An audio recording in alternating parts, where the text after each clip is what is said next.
This video will cover a solution guide for problem 36 from chapter 15. Adjacent antinodes of a standing wave on a string are 15 centimeters apart. A particle at an antinode oscillates in simple harmonic motion with amplitude 0.850 centimeters and period 0.075 seconds. The string lies along the x-axis and is fixed at x equals 0. How far apart are the adjacent nodes? What are the wavelength, amplitude, and speed of the two traveling waves that form this pattern? Find the maximum and minimum transverse speeds of a point at an antinode, and what is the shortest distance along the string between a node and an antinode?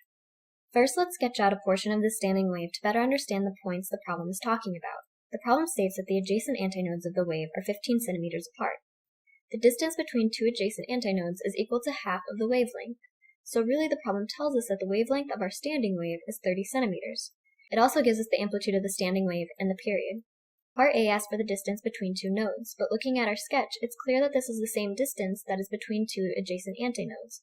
So the answer to A is simply lambda over 2, or 15 centimeters. Part B is asking for information on the two waves that are responsible for making this standing wave. Just by using definitions, we know that everything about these two waves are identical except for the direction of their velocities.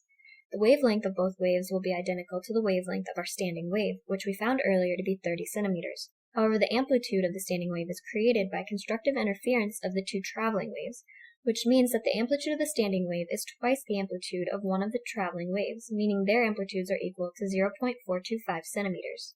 The wave speed is defined as the wavelength multiplied by the frequency. The frequency of a wave is also equal to 1 over the period. Using this definition, we find that the wave speed is equal to the wavelength over the period, giving us a value of 4 meters per second. The particle sitting on the antinode of the standing wave is moving between plus and minus the maximum amplitude and simple harmonic motion.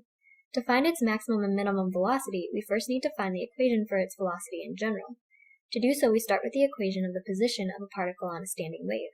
At the antinode, the sign of kx portion is equal to 1, so the equation reduces to the amplitude of the standing wave multiplied by the sign of the angular frequency times time.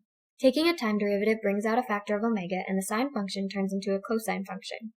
The velocity function will reach a maximum when the cosine function is equal to 0, so the minimum velocity of the particle is also 0. The maximum velocity will occur when the cosine function is equal to 1. This means that the maximum velocity is equal to the angular frequency multiplied by the standing wave amplitude. We weren't given the angular frequency, but we know that it can be defined as 2 pi divided by the period. Subbing in our values for t and a, we get that the maximum velocity of the particle is equal to 0.712 meters per second. The final question is just asking for the distance between an antinode and a node. Looking back at our sketch, the distance between an antinode and a node is half the distance between two antinodes or two nodes. In other words, the distance is the wavelength divided by 4, which gives us the distance between an antinode and a node on this standing wave to be 7.5 centimeters.